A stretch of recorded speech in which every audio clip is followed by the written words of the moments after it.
Hey and welcome back to Kallerhult Creations. Today I'm going to do something quite fun, in my humble opinion. A while back I received the 2 horror comics that Steph Seed over at The Average Artist has been working on for months and months.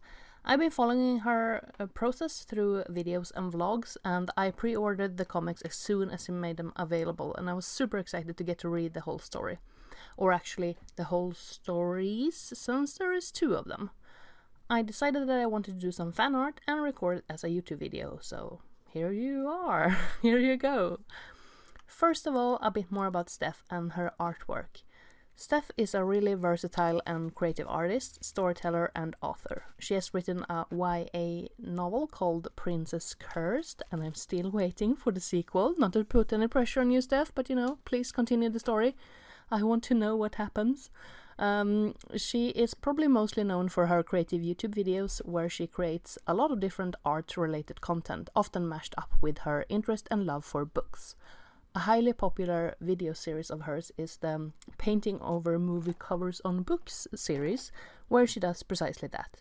She creates new covers for books that have graphics from the movie interpretation of the book.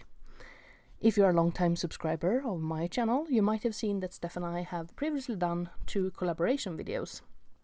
The first one was Draw the 100th Page challenge, where she drew a scene from the 100th page of the first Harry Potter book, Harry Potter and the Philosopher's Stone, and I drew a scene from the 100th page of the last Harry Potter book, Harry Potter and the Deathly Hallows. I believe that was her first installment of that series on her channel, where she illustrates a scene from something that happens on the 100th page of a book. I could be wrong, but I think it was. We also did a collaboration last year, when we illustrated each other's Hogwarts personas. I will leave cards and links and all of that in the description, and yeah, cards up above. So just to be clear, this is not a collaboration video, merely an appreciation video. For her horror comics, she uses alcohol markers on printer paper, flipped the paper over, and drew with colored pencil on the bleed-through pigment on the other side. Kinda cool idea.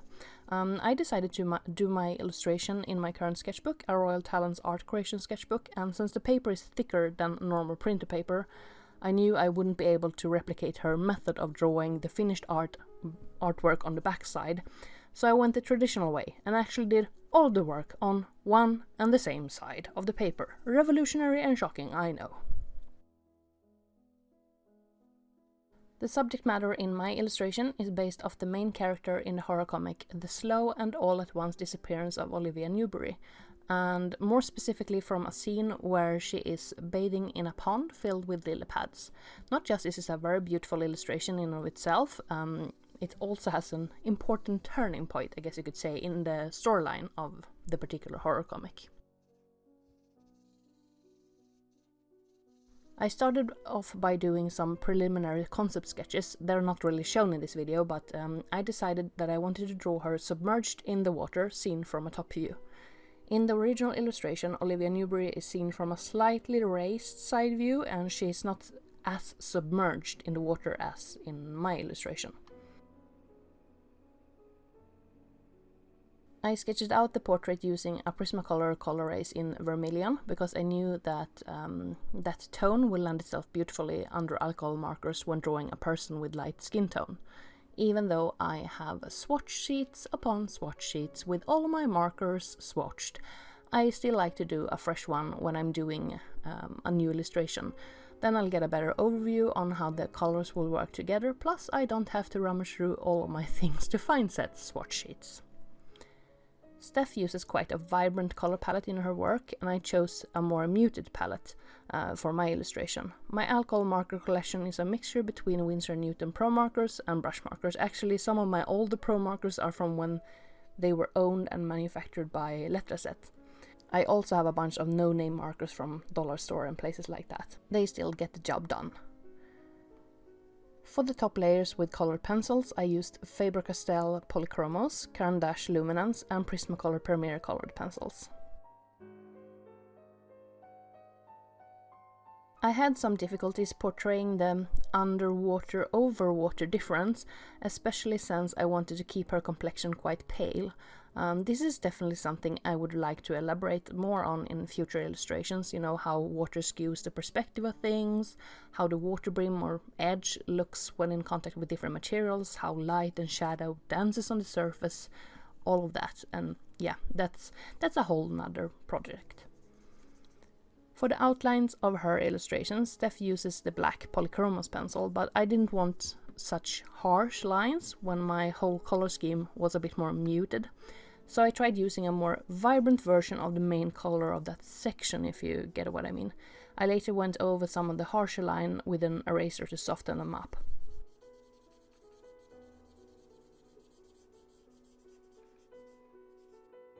One thing I wish I had made more eminent is her mouth. Looking back, I wish I had made it more prominent or colorful. But for a sketchbook illustration, I am content with what I've created, especially the idea part of the above/below water. And who knows, maybe I'll remake this illustration someday and put more time into it. I think the entire process from when I was establishing the initial sketch to when I called it done was about 2 hours worth of work. The other horror comic is in this duo is called Wishing on a Star, and wow, the ending of that comic. I don't know if Steph has mentioned how she came up with that particular ending, but that's some creative thinking. I might make some fan art for that comic as well. I really like the research that has gone into the settings and interior design of both of these comics.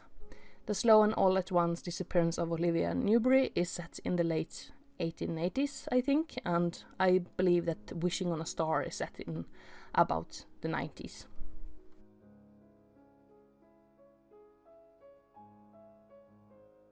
That's it for this video. I hope you have enjoyed my rendition of Olivia Newbrie, and of course I will leave all of the appropriate links to Steph Seed, aka The Average Artist, in the description down below. And please like the video if you enjoyed it, leave a comment and subscribe if you haven't done that already. Have a lovely day. Hej då!